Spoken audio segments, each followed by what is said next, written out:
Ladies and gentlemen, I would like to welcome up to the stage Dr. Paula Cushing. So I'm Paula Cushing. I'm curator of invertebrate zoology here at the museum. And I'm here to talk to you about December's theme, pain, because what better thing to talk about during the holiday season than pain, I guess. Actually, I think the reason that I was invited to speak about this particular topic, my colleague here at the Museum in Anthropology, Steve Nash, who's spoken to Creative Mornings before, he knows what I study. I study spiders and their relatives. I am an arachnologist. And for whatever, God knows what reason, when I tell people that I study spiders and their relatives, oftentimes the reaction I get is something very akin to pain. But I want you to put this out of your mind entirely, because this talk has absolutely nothing to do with what I do research on. So instead, I'm going to talk to you about a completely out of the box for me project that I worked on, that I produced in 2005, which was a video project called The Cultural Perspectives on Death and Dying. And there were several things that were happening in 2005 at the same time that gave me the idea of producing this video. One of the things was that we were just about to host in early 2006 the Body Worlds exhibit. How many of you saw it when it was here? It was this extraordinary exhibit. The Body Worlds exhibit, Body Worlds 2, is a series of Body Worlds exhibits that were created by this gentleman named Gunther von Hagen. Gunther von Hagen is the slightly cadaverous-looking gentleman next to our CEO. And Gunther von Hagen had developed this plastination technique where he could plastinate actual human bodies that had been donated for this purpose.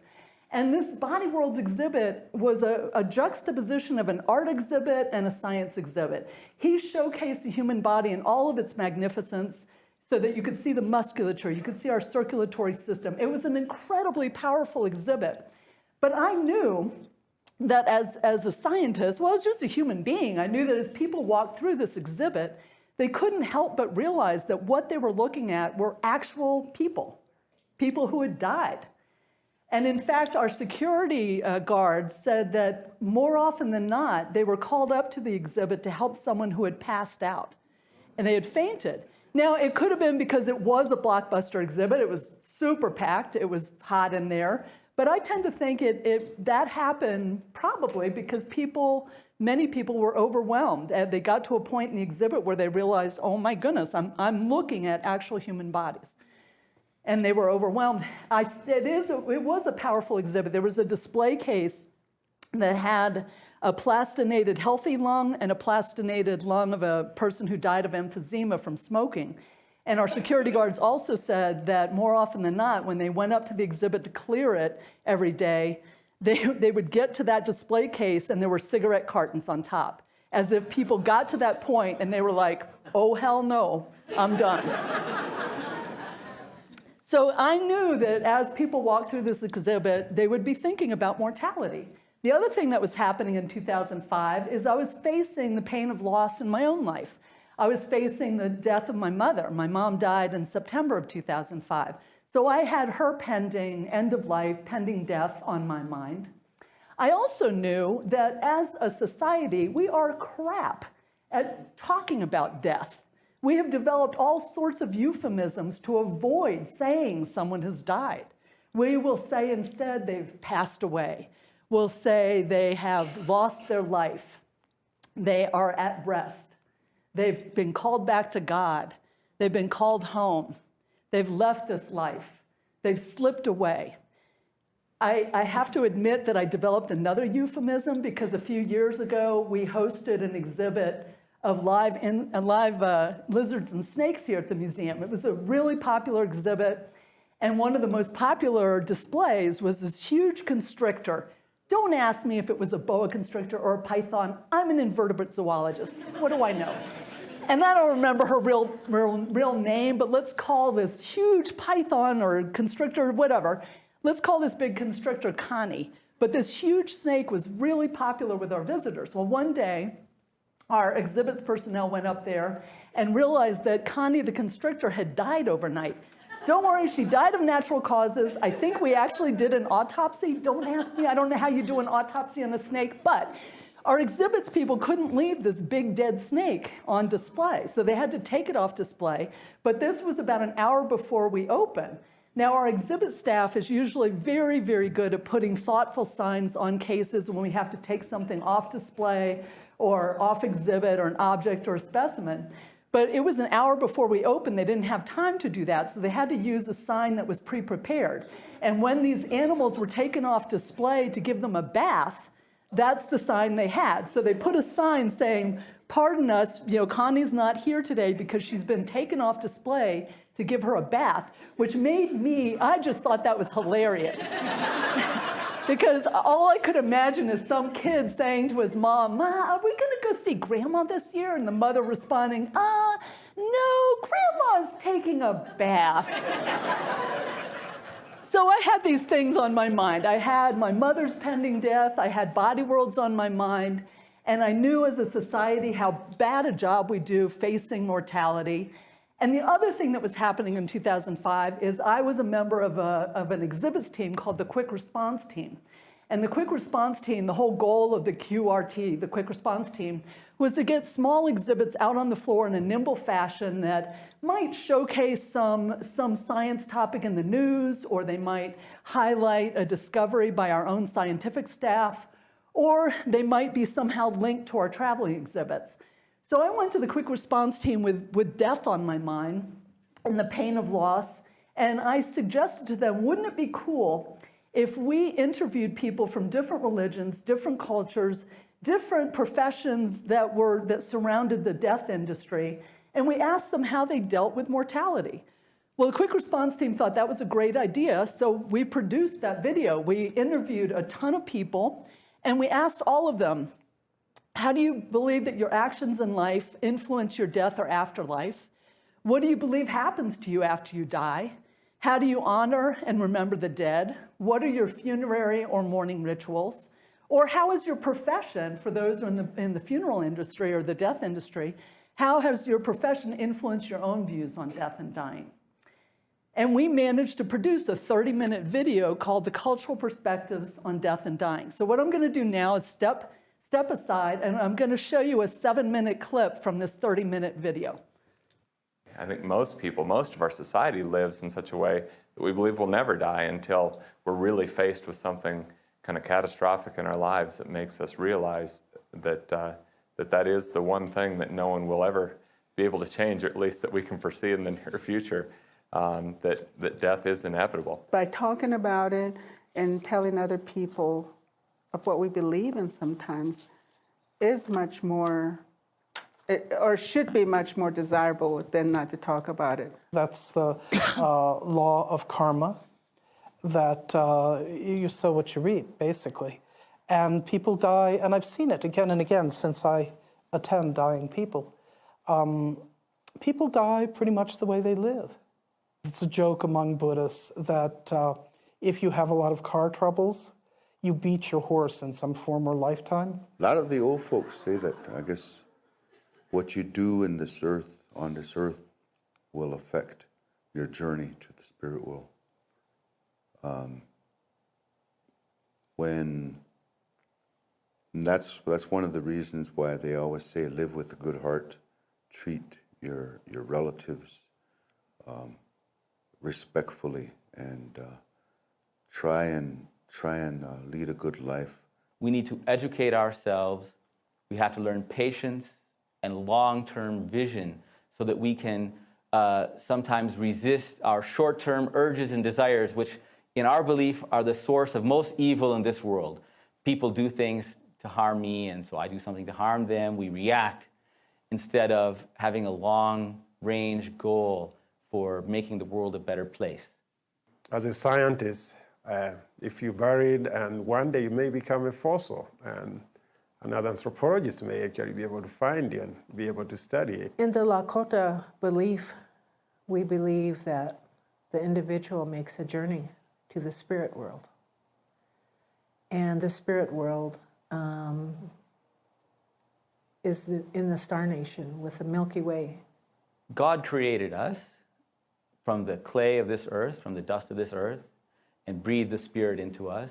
And so when we die, our bodies go back into the earth, and our spirit goes back to God. According to Jewish tradition, when you die, the body remains here, and the soul goes on to another place. I would say, first of all, no one knows precisely what happens when you die. But certainly the Christian tradition believes that the person survives, in a sense. The body and spirit, or soul, if you like, separate. That's what death is, in a sense. But we're not quite sure what happens. We believe that, the personality persists. I don't know if personality is quite the word for it, because personality involves smiling and all that sort of stuff. The body is no longer present. But there is a persistence of the individual personhood. When a person dies, his or her soul goes to another body. And Lord Krishna says, as we discard our worn out and unusable clothes and put on the new one, same way the Atman, the soul, when finds out that the body is unusable, takes up on the new one. So you have to take up a lot of bodies until you really achieve that state of mind, transcend the world around you. I honor the dead and those that have gone before us in the way that has been celebrated for the last 3,000 years. And in my culture, it's called the Day of the Dead. When you're dealing with earth-based cultures such as the Mexican culture, death is very prevalent to them. It's always on their shoulder. So they learn to live with it a lot easier than Western cultures do, so it doesn't become as scary or as hard. So part of the honoring is you see skeletons, you see the use of animals, animal skeletons, and primarily people skeletons. At the funeral, the highlight is this chesped, this eulogy, whereby a rabbi or loved one will talk about the life. And then immediately after the funeral, we have this entire process of mourning. And it works a little bit like the guardrails on the highway. You know, in the past, they were designed to stop you. The new ones are designed to get you back on the path of life. And that's what the Jewish rituals for reintegration do so well. I think to honor and remember the dead is one of our biggest, I don't want to say our biggest jobs, but I think it's a really important thing for us to do for people who have died. For example, my children have never known my father, so it's very important for them to know about him. He was their grandfather, whether he's alive or whether he's dead. So I think the importance of passing down stories, the importance of going through pictures, the importance of talking about history and what his importance was to me, I think that's our job for the people that are alive, are to pass down their ancestry. And you can really only do that through photos and objects and storytelling and memories. So I think that that's a very important thing to do, is to memorialize people that have died. For myself, I've always felt blessed, if you will, at the way that my culture, that my family, that our community handled death and dying. I think in our society today, we don't look at that and we don't want to deal with it. We don't want to talk about it, you know. We're not forthright with our children. We keep things from them, and we tell them that if, for example, a person has died, that they're just gone away and those kinds of things. If there's one thing patients and families have taught me, is to remember that every day is a gift, and that saying important things to the people that are of meaning to us in our lives is of critical importance, and we shouldn't wait until the last week of our life, but in fact, try and share the joy of life with those around us every day. So I learned a ton producing this video. It was a really powerful thing for me to do. I learned how many commonalities there are, regardless of religion, regardless of culture, in how people think about death, think about what happens after someone dies. I also learned the power of these rituals, that the same rituals or themes of the same rituals that I was hearing, regardless of culture, regardless of religion. And the power of those rituals, it's not like after you go through the rituals, you can brush off grief. You're all done with that. Of course not. You're grieving your whole life. But what the rituals allowed people to do, it seemed, was, as Rabbi Baskin said, was to give them a path forward, to give them a way to become reintegrated into life, to get back on the path of life. So I learned a lot. We had this 30-minute video playing in a room adjacent to the Body Worlds exhibit so that people could go in and watch it. It was on a loop. And we had a visitor's book there. And I'm a very nerdy scientist, so I totally expected the visitor's book to say things like, gosh, I learned so much. Boy, was that interesting. I didn't know that about whatever culture or religion. That wasn't what we got. The majority of comments that we got were messages to those who had died. They were things like, Bud, we miss you very much. God bless you for your wonderful work through the years. To my beautiful mother, we love you, miss you. So grateful for your never-ending love, patience, and understanding. My beautiful grandmother, selflessly giving, loving, ever present. I love you. I strive to continue your legacy.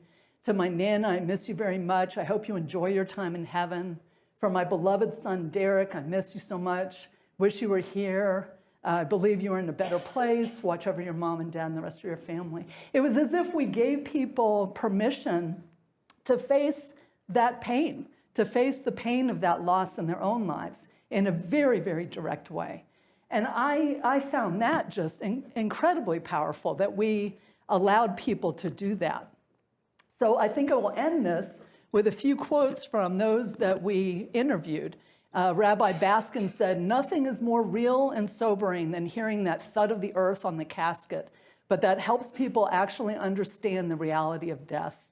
Jerry Nelson, the bereavement counselor, said one mom whose child died called it her new normal, trying to get used to her new normal. So how do you make that transition into the new normal?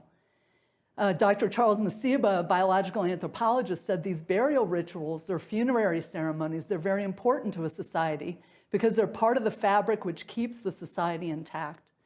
And Charles White Elk of the Ogallala Sioux tribe said they, the old ones, talk about the pain of birth and then the pain of going into the spirit world. So you experience the pain of coming into this world and then you experience pain going out of this world. There's that balance. So thank you very much. Sorry if I left you a little drearier for the day, but what do you expect? It was pain. So thank you so much.